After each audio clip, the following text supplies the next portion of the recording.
भूम तालुक्यातील वंजारवाडी तलाव नुकताच ओसंडून वाहू लागला आहे, तर दुसरीकडे कर्मचाऱ्यांच्या निष्काळजीपणामुळे पाण्याच्या टाकीतून पाणी ओसंडून वाहू लागला आहे। मात्र तरी देखील वाशी शहराला अजून देखील 5 ते 6 दिवसानंतर पाणी पुरवठा केला जात आहे।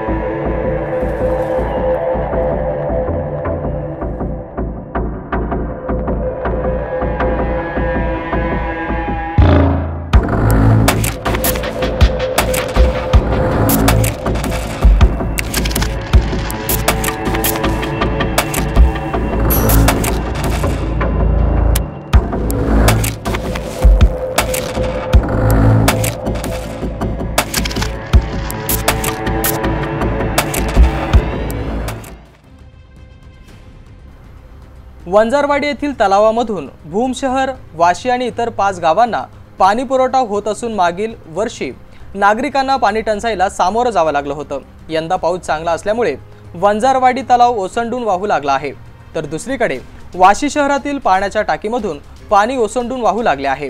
मात्र आजही शहरामध्ये कर्मचाऱ्यांच्या निष्काळजीपणामुळे 5-5 दिवस नागरिकांना पाणी पुरवठा होत नाही। एवढंच नाही तर पाण्याची टाकी देखील ओव्हरफ्लो होऊन त्या पाण्याची गटारगंगा बनते। शेवटी पाण्याची नासाडी होतेच आणि वरून नगरपंचायतीला वीज बिल, भुर्दंड शेवटी कर्मचाऱ्यांच्या निष्काळजीपणाचा परिणाम म्हणून नागरिकांना कर रूपाने भरावा लागतो।